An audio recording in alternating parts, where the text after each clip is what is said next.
Bon et bien voilà la vidéo tant attendue de mon setup du bureau. Fini les vidéos dans le carton à moitié emménagé. En plus la dernière fois, non mais j'ai revu une de mes vidéos où il y avait un carton Pampers derrière moi. Non mais la honte.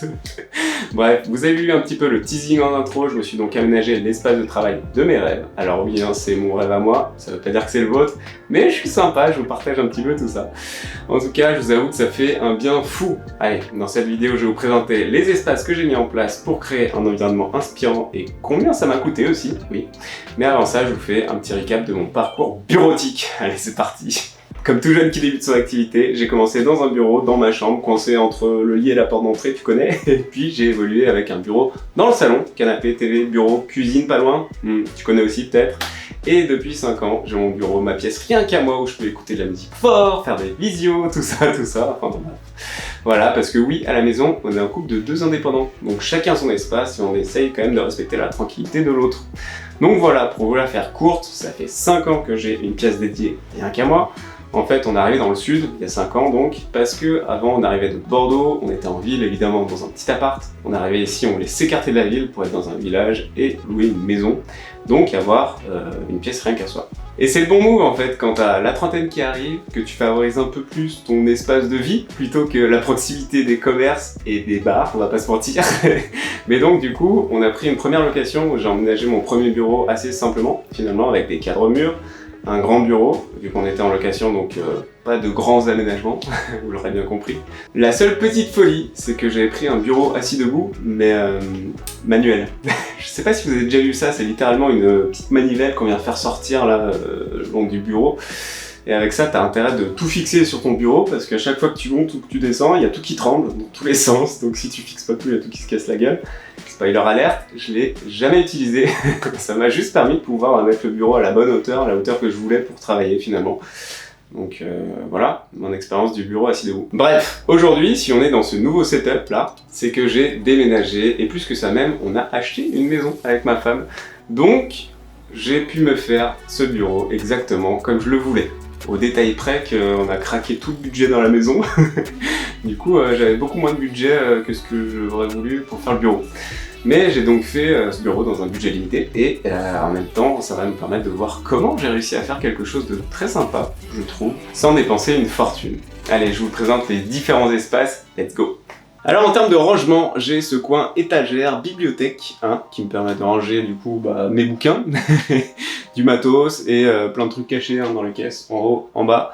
Et ici j'ai acheté du mélaminé effet bois. Vous savez, le mélaminé c'est du bois reconstitué là. Donc ça coûte pas très cher et finalement ça fait le job. Au départ je voulais quand même du vrai bois parce que vraiment en fait j'adore les meubles en bois massif. Ça fait grave la différence, ça donne tout de suite beaucoup plus de chaleur. Après je vous avoue que pour l'entretien, la poussière, tout ça, ça c'est lisse et en fait ça se nettoie beaucoup plus facilement. C'est nickel quoi. Pour être honnête, c'est surtout le budget qui a décidé au final, donc ça doit coûter je pense peut-être 4 fois moins cher que du vrai bois. Et pour la touche à la fois décoration et structure des étagères, j'ai intégré une branche au milieu là qui sert de support aux étagères et je trouve ça assez stylé finalement. Et là pour le coup c'est gratos, c'est la forêt qui régale, donc c'est cool. Ensuite bien évidemment des plantes et de l'éclairage, c'est le must. C'est vraiment les 2 musts en déco pour avoir une déco petits oignons. Vous allez voir, on n'a pas fini avec ça. Et là, du coup, juste devant, derrière moi, je vais vous présenter le coin lecture. Donc, c'est le deuxième espace que je vais vous présenter. Coin lecture, c'est vraiment un espace que je voulais ajouter dans mon bureau pour prendre plus de temps à lire, forcément. Notamment parce que j'ai un problème quand même, j'arrive pas à lire le soir en général. Je m'endors quand je lis le soir. Donc avec cet espace-là, maintenant j'essaie de pouvoir avoir un créneau de lecture dans mon emploi du temps. Je vous avoue, c'est pas toujours évident, mais ça fait du bien de temps en temps, je pense, de s'écarter des écrans pour venir lire ici.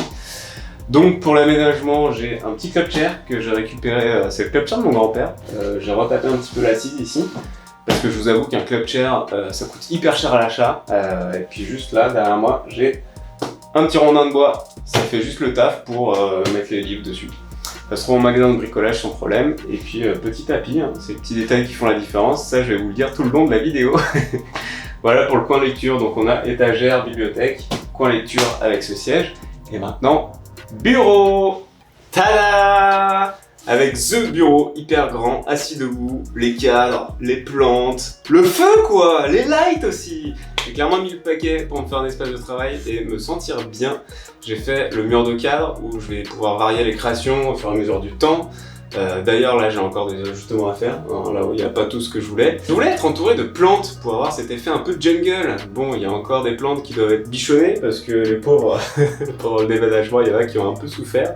Mais elle commence à refaire de nouvelles feuilles et ça c'est bon signe, donc ça repart. J'ai gardé aussi mon petit module Ikea qui est juste là-bas pour avoir des petits tiroirs sur le côté, faire des rangements. Et enfin place au bureau avec ce magnifique bureau assis debout de la marque Queo. Et oui, Queo, ils m'ont contacté en début d'année pour faire ce partenariat ensemble et ça tombait à pic vu que j'étais en plein déménagement. Et je peux vous dire que j'en suis ravi. J'ai pris les petits pieds en noir avec un petit plateau effet chaîne là qui va parfaitement avec les plantes. J'adore le rendu, je trouve ça trop beau. Il y a la possibilité d'enregistrer évidemment 4 positions de hauteur. Il monte et il descend au centimètre près, attention. Je peux vous assurer que maintenant j'utilise assez régulièrement la position debout. Bye bye l'ancien bureau manivelle là. Merci, le système électrique, ça change la vie quoi. Après ici sur le bureau, c'est pareil que les étagères, hein. On n'est pas sur du bois massif, on est sur du bois reconstitué, mais c'est hyper costaud pour le coup parce que j'ai souvenir que mon autre bureau, il y avait plein de traces de crayon et tout dans le bois, des trous, etc. Donc ça c'est vachement costaud, ça se nettoie bien. C'est parfait. En tout cas, je trouve qu'aujourd'hui, je vais faire ce petit point avec vous, c'est qu'avec les quelques 8 heures ou plus qu'on passe assis derrière un bureau, je trouve ça assez impératif de se faire un espace de travail à la fois inspirant, mais aussi bon pour nous, grâce au choix de notamment notre chaise, aussi notre bureau. Pour moi, c'est assez important d'investir là-dedans parce que je trouve que finalement, le temps qu'on passe toute la journée, et ben, ça vaut bien largement l'investissement qu'on devrait y mettre dedans. Donc, pensez à bien choisir votre chaise et votre bureau. Moi, ma kiné me disait que c'est bien parce qu'il faut varier les positions, en tout cas au fur et à mesure de la journée, favoriser la mobilité. Donc, j'ai notamment ma chaise Ikea que j'ai pris il y a quelques années déjà où je peux m'asseoir en tailleur dessus. Je peux m'asseoir normalement, m'asseoir en tailleur et maintenant avec le bureau, donc je varie, je me mets debout. Donc dans mes journées, en fait, je varie entre toutes ces positions-là. Et c'est ça qui est bon en fait pour le corps. En tout cas, c'est ce que ma kiné m'a dit. Et du coup, ça me permet aussi d'être un peu plus efficace, je trouve, parce que par exemple, quand j'ai la petite baisse d'énergie, vous savez, l'après-midi, après manger, vous avez un peu envie de dormir là. Et ben, du coup, moi, je me mets en position debout. Du coup, je travaille debout. Et ça évite d'être cassé, d'être HS, vous savez, et d'être fatigué quand on bosse. Quoi qu'il en soit, n'hésitez pas à aller voir les différents modèles de bureaux de Queo directement sur leur site internet. Le lien est en description, bien entendu. Vous avez des bureaux de toute taille, hein. Vous n'êtes pas obligé de prendre 2 mètres par 1 mètre comme moi. Il y a aussi des modèles plus petits, avec juste un seul moteur électrique, parce que là, il y en a 2 vu que le plateau est grand. Bref, vous allez forcément trouver votre bonheur, je pense. Pour finir ce setup tour et parler aux plus geeks d'entre vous, si vous voulez ma config matérielle, je vous fais un tour vraiment rapide et je vous mets tous les liens en description. Vous êtes prêts? Ça va aller vite. Donc je bosse au quotidien avec un Mac Mini auquel j'ai ajouté un module d'extension que j'ai trouvé sur Amazon pour avoir des ports à l'avant. J'ai mon écran principal qui est un écran HP Envy 4K. D'ailleurs, il va bientôt falloir que je change parce que sur le bord il y a des gros halos là.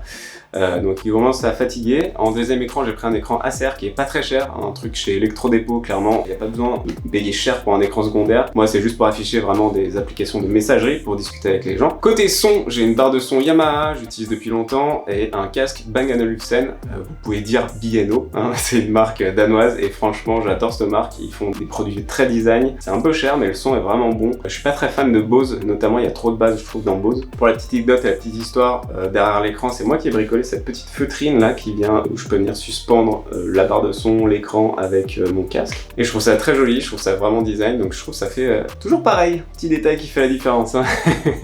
Au niveau du clavier et de la souris, je suis chez Logitech, donc j'utilise plus trop ma vieille tablette Wacom parce qu'elle commence à être vieille, mais en fait maintenant dès que j'ai besoin de passer par le dessin, j'utilise directement l'iPad avec Procreate. Comme ça, je trouve ça beaucoup mieux, je préfère largement utiliser l'iPad que la tablette graphique. Et puis 2-3 trucs de déco pour terminer le tour. Le tapis en feutrine, ça vient de chez Grovemade, c'est une belle marque américaine mais un peu chère, donc je vous conseille de le faire vous-même si jamais vous voulez acheter de la feutrine vous-même, ça peut passer largement. Pour mon micro, c'est un micro Ona que j'ai pris sur Amazon, hein, mais il fait vraiment le taf, il est vraiment bien. J'ai mis sur pied parce que je voulais pas avoir le bras, vous savez, le bras déporté là pour les micros. J'aimais pas trop ça. Il y a du coup la déco, les petites plantes avec un petit plateau en laiton pour le petit côté doré, t'as vu.